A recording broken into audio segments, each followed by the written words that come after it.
Speak your mind. Say what you're thinking. Speak your mind. Say what you're thinking. Say what you're thinking. Speaking your mind can be as easy as blinking. Speak your mind. Say what you're thinking. Speaking your mind can be as easy as blinking. Speech is designed. From these lessons we're teaching, You'll speak your mind. clearly aimed with speaking. Say what you're thinking. Can be as easy as blinking. Speech is Speaking your designed. mind Clearly. can be as easy as blinking. From these lessons we're teaching, You'll speak your mind, aimed with speaking. Aim in learning. Aim to learn things. Practice to get perfect. Learning.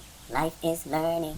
Welcome to the Muslims. Assalamu alaikum wa rahmatullahi wa barakatuh. What comes to mind when you see this? Or how about this? And what about this? And this? How about this? What do you think of when you see this? Now, all of these are only pictures, but when you see them, it makes you think of words.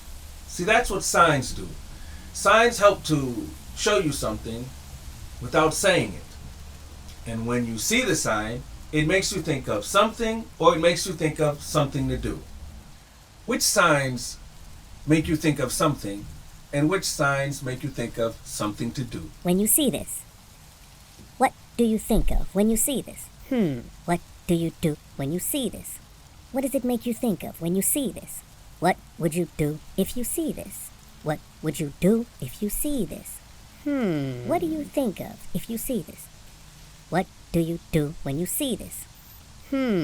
What does it make you think of when you see this? Excellent. What Signs do you do? help to show you something without saying it. I get it. Signs show you what it is. What? Signs show you where it is. Where? Signs show you what to do without saying it.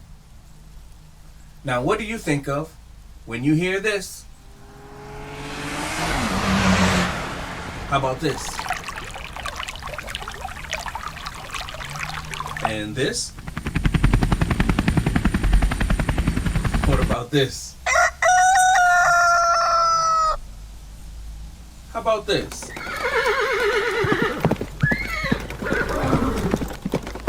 Now, all of these are sounds. Not signs, sounds. But when you hear them, it makes you think of a picture. You see, that's what sounds do. Sounds help to tell you something without showing it to you. Sounds tell with noise, not showing it to you.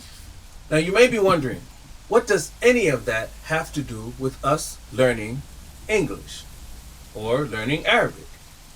Well, what is the alphabet? The alphabet are the signs of the sounds that people use to speak. So when you understand what signs are and you understand what sounds are, then you can appreciate more what the alphabet is. So when you see this, it makes you think of the sound. And when you see this, it makes you think of the sound. B. Or when you see this, you think of the sound. No. But we'll get to that in a little bit.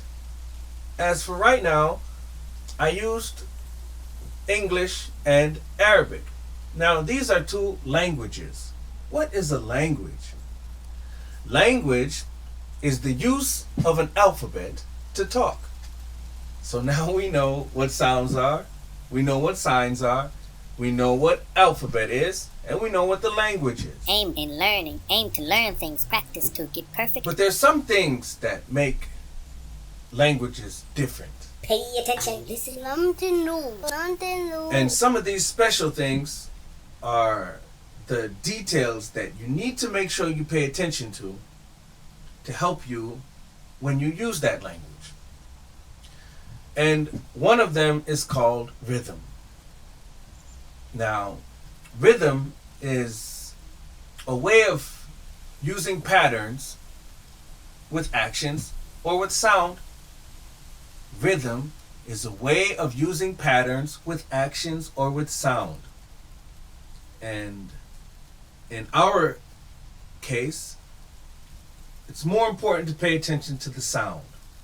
But the actions also do matter when it comes to how you shape your mouth and things like that.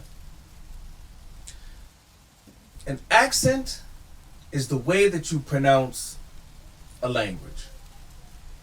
So, how rhythm and accent work together How and why? is because every language has its own rhythm and its own sound.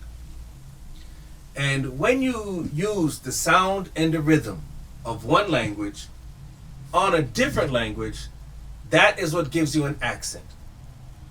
So if someone who is used to the sound and the rhythm of the English language were to use that sound and rhythm on the Arabic language, then you would have some sounds that are not correct and are very alarming to the Arab speaker who can hear that distinct difference. And this is what people call an accent. You will also hear the same when the Arab speaker uses the sounds and the rhythm of the Arabic language on the English language. This is why you'll have things like letters missing or statements that they don't seem to respect or give complete understanding to the rules of that language. And sometimes the person may completely understand the rules of the language, but in applying it in speaking, things are not clear. And that's because there was not enough attention paid to the sounds or to the rhythm. When you use the sounds and the rhythm of the language you are speaking on that language, that is when you will sound like, or at least sound close to, a native speaker.